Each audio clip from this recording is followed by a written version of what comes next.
Welcome to Florida Mint on Florida Man with Greg, Wayne, Josh, and Cameron. Hi. The podcast where Floridians discuss the crazy but true stories that always seem to take place in Florida. So Hurricane Dorian has happened at this point, but we recorded this before the hurricane. Yeah, so we really have no idea what happened. Yeah, we don't know. But we hope you guys... Time travelers. We're safe, and we hope you are hearing this. We hope we're safe. Yes. We hope we're safe. But we equally As hope well. you're safe. Yes, we hope everybody is safe. Yes. And we hope you're listening to this with good graces. And we hope you're ready to be hooked on headlines because Cameron's got some filthy ones. Oh, I am so ready. All right, let's do it.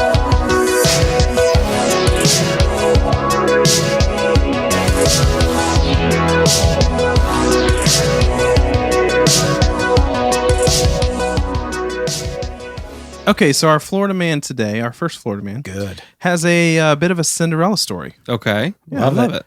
Yeah. Yeah. Very Has sweet. his, maybe his pumpkin to turns Disney. into a carriage and he talks to Right. some mice. A pumpkin and- turns into a carriage. Yeah. Right. Well, this Florida man was robbing a store with a Okay. friend of his. Right. That's you Okay. got to stick together. As you do. Yeah. Mhm. At a outside kiosk at a mall. Hold on. And Okay. they ended up getting into a fight with somebody at that store. I think that's probably natural because the person being robbed doesn't want to be robbed. Yeah. So they end up fighting one of the workers. Well, this Florida man accidentally leaves his shoe behind because the worker tore off his shoe. And while they were in this I told fight, you, Cameron, don't wear a 13 if you got a 9 they'll foot. find me That's so it. quick. Well, they were able to track down, the police were able to track down this guy because of the DNA on his shoe. Ew, So gross. Nicholas Bishop was arrested for attempted robbery. Gotcha. Wow. Yep. Just because of his shoe. Gross. Statistically, if you lose your shoe in a fight, you lost the fight. Yeah. I think that is the Yeah, I think rule. that's It's usually proven. the first when you start a fight, you go after that shoe Right. First one loses shoes out. Mhm. and you hold up the shoe, and everybody around goes, "Oh!" That kiosk worker hit him so hard he just shoe Yeah. fell. Bounced World right star. out. Flew off. Yeah. That's romantic, though. Yeah. Yeah. Was he only wearing one shoe? Because Really that would've been sweet. funny. Yeah. That's a mystery. So this next story, Okay. Wayne recently took a trip to the dentist. I did. So Jeez, how I many found a of them? Florida man that He also brags took. about it. Though. Yeah, he talks about it all the time. At the dentist. Wish you could be here. Look at these teeth, though.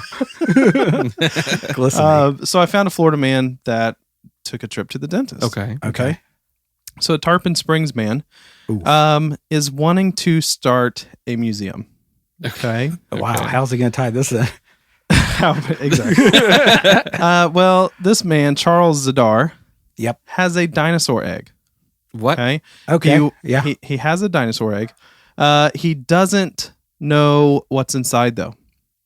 So he decides chomp, to baby. take the dinosaur egg to the dentist's office Oh. and use their 3D X-ray Okay. to what? figure out what's inside. You know what I thought?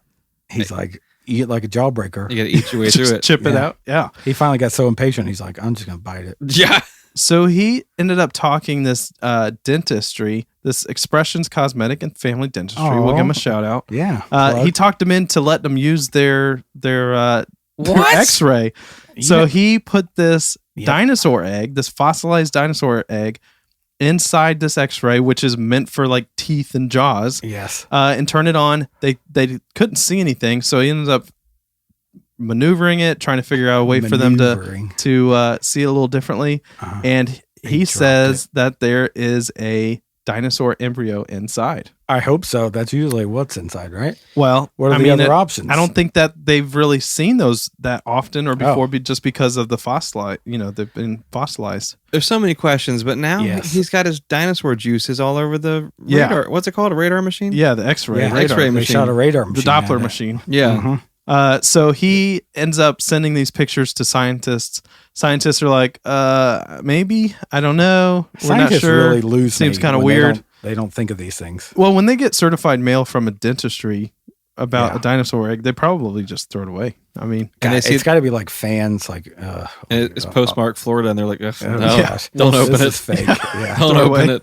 And then there's like an Adobe watermark at the bottom. Yeah. Like, no, So this can't be. this guy is wanting to start a museum. He he says he has a museum. He's only got one egg. Well, he has tons of stuff in storage. And he has a bunch of boxes apparently in storage that supposedly have something in them or have things in them. But they need to be X-rayed. But his museum is called Museum of Architecture, Paleontology, and Science, or MAPS. He's the founder and CEO, but it doesn't exist yet, really. It's just on paper. Yeah. But basically, he was saying that he hopes that this dinosaur egg is like, he says, the Winter, which is a dolphin at Clearwater Aquarium. Yeah. He's hoping like this is like their main attraction, this dinosaur egg with an embryo. Whoa. Because when we want to go to museums, y'all are always like, let's go see those dino bones. And I'm like, there better be some architecture there or I'm not going. I know. He does say that. I can give this guy some advice. So it's good to hear that this guy's thinking it through. I know. I can give this guy some advice. Nothing you find in your storage is going to be cooler than a real dinosaur egg. No. That's so true. If it's real, then just put that baby out there. Yeah. Save yourself some time. What if it's a dinosaur? What if a real dinosaur is in his storage? Just display it at the dentist's office. Yeah, I don't support that whole thing, bringing dinosaurs back. No, like what if one hatched and it's just been in there like Jurassic Park? Yeah, eating other dinosaur bones. Stomp it out. Stomp it out. Jeez. Yeah, I am anti-dinosaur. Anti-dinite. Yeah, 100 years from now, there's going to be an SPCA for dinosaurs. I can't wait. Adopt a dinosaur. You're going to be browsing Instagram. I'll turn the TV off. I won't watch it. I don't like it. Can't wait. So so this museum doesn't exist. No, it does not. So he's going to donate his egg to the aquarium. I mean, it exists on paper. He's hoping to start this. I got a lot of things that exist on paper. Yeah, that's so true. Well, I feel properly hugged and a bit confused about the dinosaur. Yeah, that was oof. I don't like it, but I need to be just like that egg. I need to be broken. Nice. Yeah, that egg wasn't broken though. No, it was. It was X-rayed. It needs to be. Can you break us? Yes, I can help with that. Let's do it.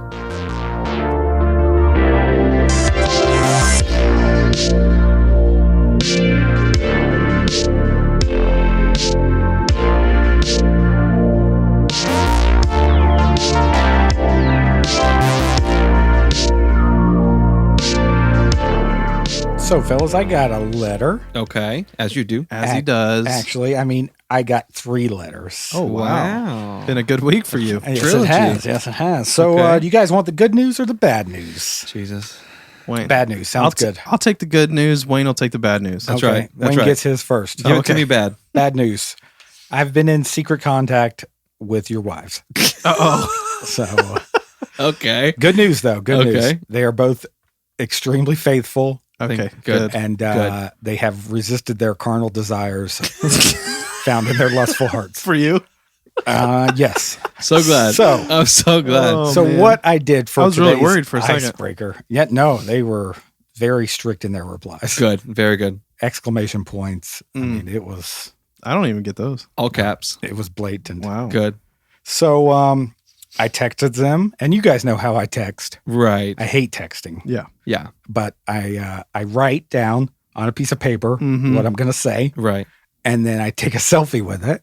Right. Yeah. And then I send that photo. Yeah. And instead of texting. Picture. Right. Well, apparently I didn't know when I had this brainstorming idea, I was in the tub. Okay. with my mini whiteboard. Right. And so I took the selfie with that, pitching this idea to them. Okay. So that's fine. I'm going to have to block his phone number on my wife's phone. Yeah, that's okay. So basically, if you see these pictures, just delete them. Yeah, okay, I will. They are out there. For sure. Yeah. So I asked them to write in questions that they want to ask you, but they have not been able to bring up. I also asked my wife to do this. Okay. So they're going to ask us questions that they've been afraid to say. Yes. They're going to have you do it. Yeah. Okay. Yeah. So I'm going to open the letters. These are sealed envelopes. You can hear. Yep. Yeah. They are sealed with wax. That's sealed. And weird lipstick kisses on them. That is weird. That is weird, right? Better not be with my wife. No, it was all 3 were from me. Okay. So yeah, they couldn't bring this up to you. I don't know why, but okay. All right, let's hear it. So who's the first letter from? It is from Cam Daddy's wife. Okay. And she signed it Cam Daddy's wife. Okay, good. Yeah. Good for her. Good. She says, she knows. Cameron, I love you, and I know what you're doing when you go and hide and you cry outside into that turtle sandbox. The green one. Yeah. Yeah. I didn't think you could Can't believe she brought that up. in that. That's kind of weird. Yes, even when you put the lid over you. That's a tiny spot. It just makes it echo. That's my happy place. I can hear you crying through the plastic lid, Cameron. Please tell me about this traumatic childhood experience and let's move forward. Okay. Also, Josh sent me this weird photo of him in a very small bathtub. That's not a small bathtub. That's standard size. All right. Well, Okay. I really don't appreciate you or her bringing up this story. Obviously, it's emotional for me. Right. Is it? Obviously, it's tough for me. I mean, I deal with it every day. I think about it every day. My turtle. Does she threaten to get rid of your turtle? Is that the thing? No. Okay, so you're not like holding on to it. It happened in my childhood. Okay. Yeah. A few weeks ago, we talked about Pokemon Go. Yeah. Yes. Yeah. Right. It was hard for me to talk about Pokemon. It didn't seem like it. No. Well, I'm a good actor. Okay. Wait, no. When I was a child, as many children did when they were my age, I collected Pokemon cards. Yeah. Okay. That's okay. I had a whole binder with the clear sleeves, like Whoa. the baseball cards. You know, Yep. I had them all organized and in Fancy. order. I mean, I had some good ones. There's an guys. order to them? I just Right. thought they were. I had some good ones. Okay. Holographics. What? I had Dang. Okay. holographic Charizard. You I had had that it. one? Wow. You could Okay. cash that in right now. Yep. I loved it. I loved trading them. And then one day, Okay. my mom No. came back from church, Oh no. Okay. and apparently the pastor that night. Said, hey, I love Pokemon. Well, no. No. They said Pokemon were bad. So my mom, Don't even. my parents made me burn all my Pokemon Burn cards. No. Burn them? I had to burn them. Yep. We made a little Can't you just fire put in the them in background, storage? in the backyard. I had to burn all my Pokemon cards. And that's so sad because, like, I mean, some kids like Cameron, like, they don't play sports. They're not athletic. Yes. So I instead, did play sports actually. instead of Water having sport, skiing's not- instead of having like a sport cards, sport. they have Pokemon cards, and that's Yeah. fine. But for them to burn them, Listen, after there was no internet back then. I don't think they really knew I don't know. But anyways, I think that, it's still traumatic for me. It's still hard for me Did to you think have about. to burn and the talk whole about. binder? Because all that I think I had to plastic take them out. produces- I took them out individually. No, this was a long drawn One at out a time. process. wow. So you had burned Charizard. You Yeah. probably thought, you won't burn, baby. You're No. made of fire. I know. Right. He burns He burned on instantly. his own. That's traumatizing. I think the holographic had like an accelerant in it. God, it's extra traumatizing. Wow, I wasn't expecting that. No, No. wonder you go in there and you cry. It's tough. It's Yeah. tough. The turtle. Tara, did you hear really that? helps. It's It's tough over- for him. Give Yeah. him a break. I bet I could get on eBay and find you a couple cards. I would love that. I would love Okay, I probably won't. It but won't be the I- same, I but- bet I could. So did my wife write you a letter? Yes, she did. Okay, let me open hers. Oh, this one's got Sealed with a kiss. 3 kisses on it. Okay. Okay. Okay, Sarah writes, Wayne, how much longer will you live this lie? Which one? I know, gosh, right? I was preparing myself like, what am I going to read? Yeah. No. Greg, Josh, and Cam deserve to be told the truth about your other podcast. I mean, I don't know how they haven't found out about them yet. Wait, what? Yeah. You're in other podcasts? Okay. Yeah. Okay. She names Wait, them what here. other podcast are you on?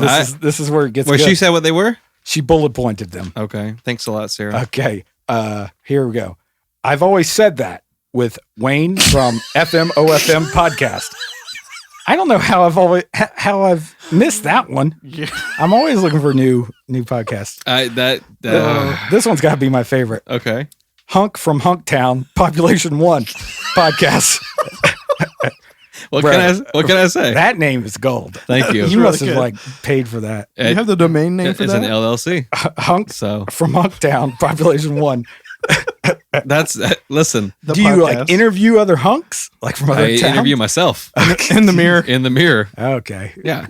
Maybe we can play a Oh, clip from that geez. later. No, we can't. It's PG-13. Okay. This one really irked me. Okay.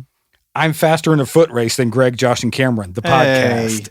I Wow, thought that's we settled recent. this. That's really recent. I feel like honestly, this is going to lead to a fight if we keep this up. Oh yeah, it definitely It will. definitely will. And you must have made this one pretty recently. Okay. I mean, the last one, the foot race one. This one, I can't make any sense of. I would fight a condensation if it bowed up at me. What would you fight? The podcast. And she says, this one is about Wayne fighting inanimate objects. Okay. Well, listen, it is. So can we play a clip from that? No, I when I Like say a World Star. when our show is family friendly. Yep. And so I have that itch to produce not family friendly content. Oof. I've always said that. NSFW. Really branches out. Hung from Hunktown's probably the worst. God, yeah, no doubt. Faster in a foot race than Greg, Josh, and Cameron. That's just me running with the mic on. Mm-hmm. Yeah. Okay, it just those sounds wind of me sounds. running. Yeah. Right. I would fight condensation if it bowed up at me. What would you fight? The That sounds pretty podcast. graphic, honestly. That's me interviewing people who pick fights regularly. Where's it? Okay. What about condensation irks you? Just the way it looks.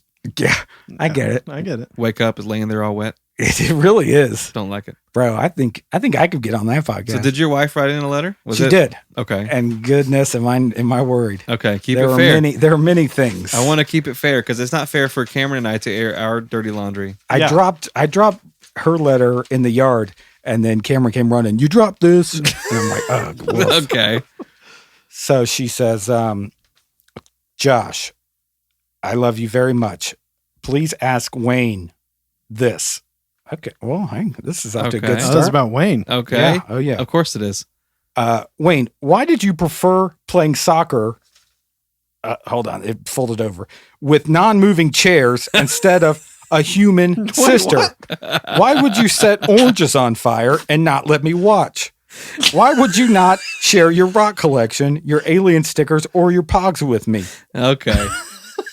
So to Sorry clarify, to put you on Front Street. Josh's wife is my little sister. Mm-hmm. Yeah, she sounds mad. Growing up, Yes, sounds she like would get she's really got a mad lot. at me because I wanted to play by myself. If I was doing cool stuff like setting fruit on fire or How do you say fruit's not naturally flammable? Is it? exactly. Please not talk about setting things on fire. It's still really raw for me. That's true. Oh, jeez. The Pokemon cards. Oof. No, I know. I think the struggle is now that my sister and I were grown adults, she still harbors this resentment that I never included her in my fun activities growing up. Because I think the competition of your sister is a chair that doesn't move, and you chose the chair. Right, but if I am spiking that soccer ball, Yeah, as you do, that's not But that's not in soccer. You don't. I don't there's- think that's a thing. There's no kick. That's a volleyball when you term. when you run up to a soccer ball, you yell ace, Okay. and then you spike it.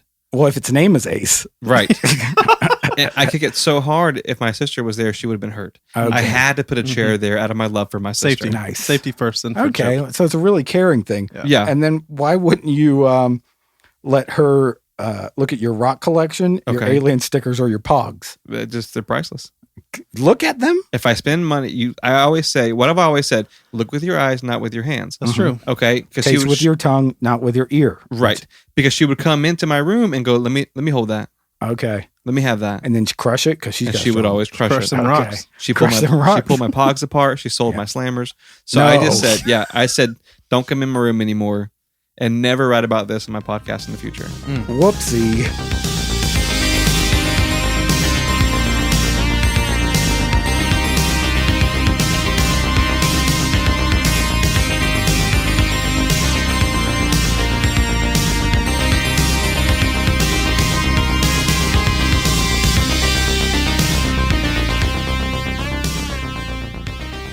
So I've got a story. Nice. Our Florida man this episode is a fella by the name of Vince Trapper Nelson. Vince Trapper's the Trapper middle name? Nelson. Or is it Trapper is the hyphenated? middle name. Yep. Junior, hyphenated. senior, the third, fourth. I mean, that sounds like a classic name that's It's a got very live classic, No. very classic Florida name. I don't think he had a father or a mother. I think he was No. just creative. Vince Trapper Nelson was born in 1908 in Trenton, New Jersey. You got on. this Okay. one, Cam. 1908, Here he 111. If he was alive, he'd be 111 years old. His parents were European immigrants who didn't speak English, so Trapper spent most of his early years looking out for his folks. Well, that explains the name. Yeah, Right. and the fact that we're calling him by his middle name. Trapper? Well, it kind of he was just making sure no one took advantage of them. I think Okay. he spoke English, his parents didn't, so he was kind of tied to them as a younger kid, just making sure they were okay. For needs and food and Yeah. Right, yeah, but looking out for them. So, shelter. like most immigrants at the time, they didn't have a lot of money, and so Trapper did what a lot of kids did, which was drop out of school and work to help support the family. Naturally. I think when you turn 6, That's I think still it a was good 6 or idea. 7. That's Yeah, still a good idea absolutely now. it it is. is. So as a kid, in order to earn money for his family, Trapper would trap muskrats in the marshes of New Jersey. Okay. Oh, this is textbook. Y'all ever hear that song, Muskrat Love? I love that song. Oh, hold on. So filthy. B-52s? Yep. Is it by the B-52s? Yep. Okay. So he would skin the animals and sell the furs and then bring the meat back home for his family to cook and eat. Okay. So they were so poor, they were eating muskrats. As a child, he's because you don't want to do the reverse. You don't want to eat the skin. Right. And sell the meat. And then sell the meat. Gross. He was so good at this that all the locals started calling him Trapper. Okay. So that's where the name came from. Gotcha. That's what he went by. T-Rapper. Right. So when Trapper was a teenager, his mother passed away, and almost immediately his father remarried. And so this really took a toll on him. And like, I don't know, he felt like it was too quick. No and cooling down period. Right. That'd be an investigation these days. Sure. Absolutely. Yeah. And so one night while his family was asleep, Trapper snuck out of the house To and investigate. jumped on a freight train. Oh, to investigate. Okay. What a freight train is. He had no idea like where the train was headed or like what was going on. It's either going this way or that. Yeah. He was like, I just want to get out of New Jersey. I can't live here anymore. Nice. So the train ended up in Mexico. Whoa. That's not where I was expecting. That's a long. That's a hustle there. Yeah. That's a long train ride. A Rip Van Winkle type nap he took. So he had no food, no money, and he kind of ended up with the wrong crowd of people in Mexico. Like, hey guys, don't worry. Yeah. I can catch the muskrats. I can catch muskrats. Like, is that a skill needed down Como here? what? Yeah. Right, yeah. So like a lot of our Florida men in the past, he starts running guns to make money. Yeah, classic. I knew this was going there. Yeah, it seems to happen way too often. Muskrat trappers always run guns. Run guns. Here's the thing. He wasn't any good at it. Oh, no. He was really bad. He got caught immediately. Jeez. He was arrested by Mexican federales. Nice. About a week after he started running guns. Okay. Must have been a language barrier here. You can't run with those guns in your waistband. They'll fall out. No, not at all. So he spent about a month in a Mexican jail before he was suddenly released without incident before his trial. Uh-oh. The police captain stated, and this is an actual quote, Okay. he was wrecking havoc on our food budget. Oh, wow. He's so hungry. Wow. They don't just like keep serving For the first time he's had something besides muskrat. Yeah. right? Can't they say no? I mean, what type of hospitality? You want more? Yes. Yeah. Okay, gosh, give them some more. Right. So here's the thing. Trapper was a pretty big guy. He was 6'5", 240 pounds, and he's pure muscle. Mm-hmm. And he's just a jacked dude. It looks just like Josh, actually. Hunk of Hunktown. Real beefcake, right? Population 1. That's it. But now he's stranded in Mexico again with like nothing. Okay. He's got no family. He's just down here. So he did what he does best. Male modeling. He jumped back on a freight train. Oh, jeez. Yeah, he had It no didn't idea work where it out was the going. first time. No, but this time it did work out. Oof. Because this freight train took him all the way to Florida. That's right, baby. All right. To the Probably Holy to the Land. Everglades.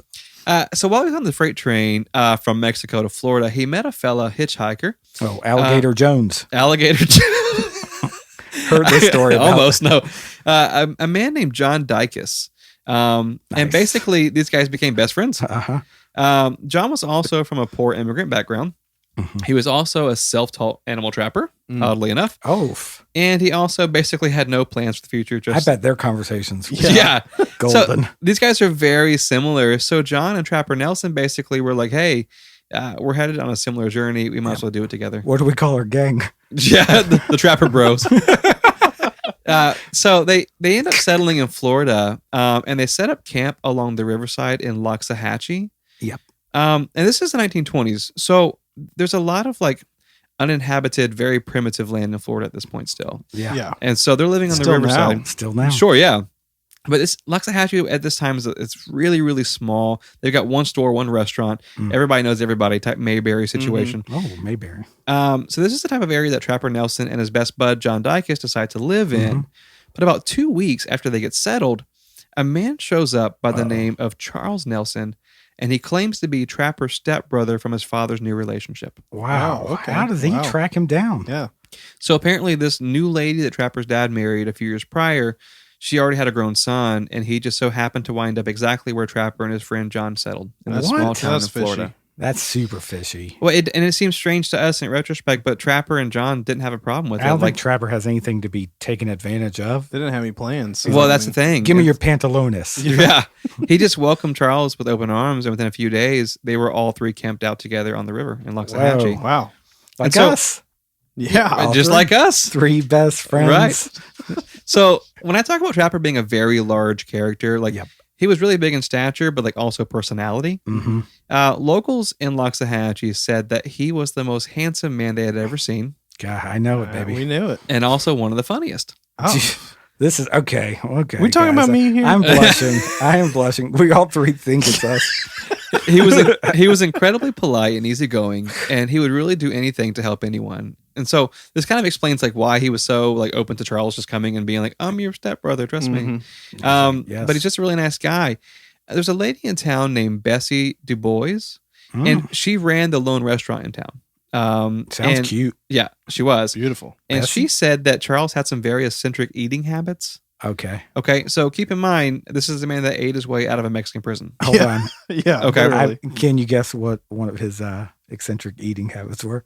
Yeah. At breakfast, what did he have? Muskrats. Muskrats. I would guess that he would shovel food in his mouth with his hands like big spoons.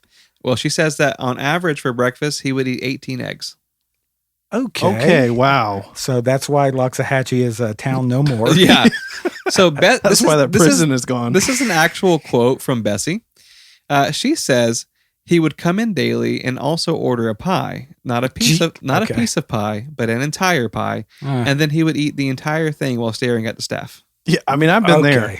Who hasn't done that? I mean, mentally, I've been there. 18 eggs, entire pie. Jeez, 18 eggs, man. When he would walk, egg pie too. Gross. Basically, need a lot of hot sauce for that. Amen. When he would walk around town, locals would actually be so happy to see him, they would yell out, "Here comes Big Trapper Nelson." He wouldn't get a new nickname by then? Hey, Eggman. That's it. Chickens hate him, though. Wait, yeah. He's kind of like a folklore legend, though, at this point, right? Like, he rides in on a train from Mexico. He's humongous. He's good looking. Everybody wants that high five. Yeah, and he's the town's fixer-upper, which is crazy. He would repair anything that was broken, but he would never, like, take payment. He was just one of those guys. Like, he just loved going credit around. me some eggs at the local store. Yeah. He's like a Florida Paul Bunyan at this point. So that's perfect. But things weren't always so easygoing, however, because a few years after they settled into Loxahatchee, Charles, Trapper's stepbrother, for no reason at all, shot his best friend John Dicus. Oh, what? Unprovoked. I knew I didn't like that guy. I knew I didn't like him either. Unprovoked, right in the back. Jeez, everything was going well. Out of the blue for no reason, he just kills the guy. And so Trapper, when this happens, he sees it happen. He subdues Charles easily because he's a big fella. Naturally. Until the police arrive, and then he testified in court to assure that Charles would be, prosecuted properly. But because this is old school Florida, Charles only received 18 years in prison. What? Dicus was my favorite character from up till now. I know. So this was a turning point for Trapper Nelson. 18 years. Basically, he's a happy, lucky, sociable guy, but now he becomes a recluse. And so he takes his camp and he settles deeper along the river into the Florida wilderness by himself. And now we've discussed homestead laws before on the show. It's basically in Florida, if a property is not owned by the state or if it's unclaimed, you can develop it and cultivate it, and eventually it becomes yours. That's the homestead law. Yeah, it's a good law. Right. So Trapper Nelson, when he goes further into the wilderness along the river, he decides that basically he's going to homestead all this land. It ended up being just around 800 acres. Jeez. I don't know. How do you know that? How do you know that you can do that? I think you have to build a lot of fence. Well, this land that he was living off of, like trapping and hunting and fishing, no one had lived here for like maybe hundreds of years. Like maybe indigenous tribes, but no one had been living here. But it's like every day, like you walk to a distance and you be like, okay, this is my land. And then the next day, the neighbor walks over and he's like, okay, this is my land. But you don't know. Yeah. That 700 acre or 800 acres, like in the world of the homestead, a massive piece of property. That's huge. Like I always say, in the world of the homestead law, the fence maker is king. Yeah, he does say that a lot. That's true. So he made his money by selling the furs from the meat and the animals he would capture. So he's living out there in the wild. He would capture animals, and then he would skin them, sell the furs, eat the meat. He's a pro at this. Yeah, this is this like, time. Yeah, he's done what his whole life. Yep, made for. There were rumors that he was even capturing and eating possums and stray house cats. There's nothing wrong with that. I think that would be what I would expect from this guy. Eventually, you run out of food. You don't get a loose animal around this guy, right? Or your youngins. He's eating everything. I mean, the guy eats 18 eggs for breakfast. I mean, the 20s. At some point, you're gonna have to move on to a new animal. Oh, I know. The problem was that trapping could only be done for income seasonally. Like he dried the entire ecosystem out. Right. In that 800 acres. It just wasn't something he could do year round. And so At this point in time, South Florida was becoming a really popular tourist destination. And so Trapper Nelson comes up with a new way to earn money.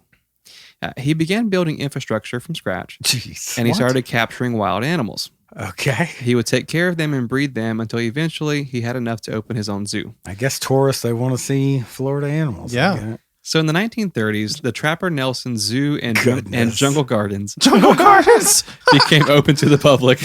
Oh my gosh. Which I love that, by the way. What does he got in there? Possums and house cats? Stray house cats? And Jungle Gardens. Everybody wants to know what's in there. You got to find out. You got to pay that nickel. So it becomes a really popular tourist attraction. He had places for boat houses to kind of park along the riverside property. Oh, that's awesome. Yes. He had fully operational campsites, and he even hired Bessie Du Bois to handle the food operations at the zoo. So the lady from the restaurant, you got to keep your eggs. He hires her. Close. Yeah, you got to have her on board. Mm-hmm. So to add a little extra flair to his zoo, nice. Trapper Nelson started wrestling alligators and giant snakes every day at around lunchtime and dinner time. I mean, that is the perfect time to wrestle a snake. Well, I think it's a more of a physical fitness plan. It is. So people are showing up to eat their meals, and he's like, "You guys want to see something really cool? I'm going to go work out. I'm going to wrestle this giant alligator." Look normal to you. So now when you come to the zoo, it's not just wild animals. You're seeing like this wild Florida man wrestling these animals. A giant. Croc fit, they called it. It is croc fit. That's so good. So with his newfound fame, people all over the state begin calling him the Tarzan of Florida. Trapper's main concern... I like croc fit better. Yeah, croc fit's great. Trapper's main concern was always the zoo and its animals. He spent the days caring for the creatures and trying to find new ways to provide for them. Okay. But he wasn't an educated guy. So his whole life, he's like, trap, keep, skin, eat. And now he's like, I really care about these. I really love his animals. Yeah. Well, I think the bigger ones is those are the ones who like people are coming to see. I Manatees. guess right. And so because he's not educated, he doesn't really know how to expand his wealth or do anything. So he subscribes to the Wall Street Journal. Okay. Goodness. Because he wants to start investing profits from his zoo. Yeah. So this is it's quite a sight to see because you have this ginormous jungle man wearing basically Tarzan clothes, sitting on his front porch reading the Wall Street Journal. Yeah. This is, with a mountain of eggs. With a mountain of eggs. So everything was looking really good for Trapper until around the 1950s when the state of... The 50s, man. You know, that's a time to be alive. Oh, baby. a good time to be alive. Big cars. Big men. Big crocs. The big crocs. The state of Florida decides that they weren't okay with Trapper homesteading the property after all. Okay. He's making too much money. Here we go. So looking too happy. Basically, he did everything by the book. It was all perfectly legal, but a lot of folks believe that the state wanted the land to themselves. And now that they realized it was becoming profitable, they wanted it back. Naturally. Of course. Okay, yeah. So the state is saying, hey, you didn't do this correctly, and now we're taking the land back from you. And Trapper and his people are saying, no, we did it exactly how you told us to do it. Yes. Like we followed the letter of the law. Habitate this law. Right. Yeah. And so he ended up winning the fight to keep the land. But then the state started making his life a living hell. Oh, yeah. Every single month, they would send health inspectors who would show up to the zoo to begin finding problems. And they're like, oh, new law. Right. You have to have a 12-foot cage around this animal. Yeah. Yeah. So every single month, Trapper's having to fix things that weren't broken simply because the state inspectors claimed they weren't up to code. Jeez. Just so somebody can get this land. So this starts eating into his profits. He's forced to lay off people, but his main concern wasn't so much, losing money. It was taking care of the animals at this point. He wants to take care of them. So it all came to a head in 1960 when the state finally just stepped in forcibly and told him, you got to close the zoo forever. Jeez. What? You're done. Oh, God. And so this was devastating for him. It's his life's work. And so he had to free the animals. Okay, perfect. Which is scary. Which is scary. Yes. But they forced him to continue paying taxes on the land. What? Okay. So they said he owed back taxes. So modern estimates assume that he paid upwards of $850,000. Oh my goodness! In taxes on the property that he properly homesteaded. I guess Wall Street Journal didn't have that section in it. Right. That's how you create an angry man. Yeah. Well, Trapper always had a deep-seated mistrust in the government, but this pretty much sealed the deal for him. Oh yeah. And the next day he rode into town on a tiger. No, I'm kidding. Jeez. No, I'm kidding. Wow. No. But once again, he'd slipped into depression and reclusion because, it was just the worst thing that could possibly happen to him. He refused to speak to anyone. In fact, he wanted to be so alone that he dammed up the river to prevent boats from passing through. That's a depressed man right where there. he was living. Yeah, he learned it from the beaver. Yeah. By the 1960s, he had become so reclusive that he wouldn't even allow his most trusted friends to visit him unless they sent a postcard first. Goodness. Well, he loves postcards. He was that deep, like in the jungle, right, of Florida. So, but no matter how upset he was, he absolutely refused to give up the land. He was like, "I'm living here. Like this is what I'm doing." What are they going to do? Right. Well, don't ever say that. Yeah. In 1968, Trapper Nelson had plans with the Du Bois family. Okay. To have dinner, but he never showed up. Egg lady. Right. And so Bessie and her sons went to check on him, and they found him dead from a shotgun blast to the chest. Okay. The state coroner's office ruled the death a suicide. That's terrible. The Martin With a County shotgun to the chest? Bird shot? A big, tall, muscular guy. It was just pretty strange. He couldn't be flexible enough to really the Martin County Sheriff's Office deemed it a clear-cut case. Of course. But just about everybody in Florida said, nah, this is super fishy. For one, the shotgun had 0 prints on it, not even Trapper's. That's a tough one. Yeah. Yeah. And so before investigators could get in to properly investigate, every footprint had been swept away as well. What? So not even his footprints were left behind. Like there were no footprints. So he appeared in one spot. Yeah. And shot himself. Right. With no hands. 3 weeks after Trapper passed away, the state of Florida acquired his land and delegated it a state park, but left it closed to the public. I wonder if there was any land next to it that they could have had, or like down the Around road. it. Right. Or how much oil was beneath there, or what was going on. Yeah. So it's a state park, but not open to the public. People who inhabit and pay taxes to the state. Right. Okay, cool. So for an entire decade, this was the case. But the area still exists today. But basically, what happened was people started filing a petition. To at the very least have that area, that state park, renamed. So it was renamed in the 80s the Trapper Nelson Zoo Historic District because of a petition filed by thousands and thousands of people in Florida. And so to this day, you can still see some of the infrastructure where the animals lived. But what's really cool is, I guess while he was living there during his reclusion, he planted some cherry trees and plum trees. And those original trees have been kept alive by forest rangers. And there's little signs there where you can see in honor of Trapper Nelson. So I was really hoping you were going to say this was going to turn into Busch Gardens or something. No, I wish. What's fascinating is, this was kind of how the state government operated, I think, because again, this was in the 60s when it happened, but he inhabited the land when everything was still basically lawless. 20s. Yeah, and so the ending of the story, according to the state, it's open and shut. He did ghosted himself. He killed himself, and this was it. But basically, no one locally believes that. No one believes he would kill himself. And none of our listeners believe that. No, I don't believe it. No, you don't jump down from a tree, land in one spot, and then ghost shoot yourself. Right. And then no shotguns no fingerprints on the shotgun. It all seems a bit much. But Trapper Nelson really was like our Paul Bunyan, big happy guy, taking care of stuff. And so it's sad that it ends so tragically. But just a fascinating story in general. The state made it up to him. They put his name on a piece of wood outside on a plaque. Yep. Yeah. After they took his land. And killed him. But they put it on the tree. So fighting words. I know. But it's been a fantastic week. Great week. We had a lot of fun in here and good fellowship. We hope it was a good week. We don't know what the hurricane did. We don't know yet. Could be a terrible week. So we'll let you know in episode 41. 41? Yeah, how everything was. This will be 40. Yeah. But we love you guys. It's been fantastic. We appreciate you tuning in to FMOFM.com. Yep. And all of our social network sites, FMOFM podcast.com. Napkindogs.com. TrapperBrothers.com. That's it. Stay fit with the new Croc Fit.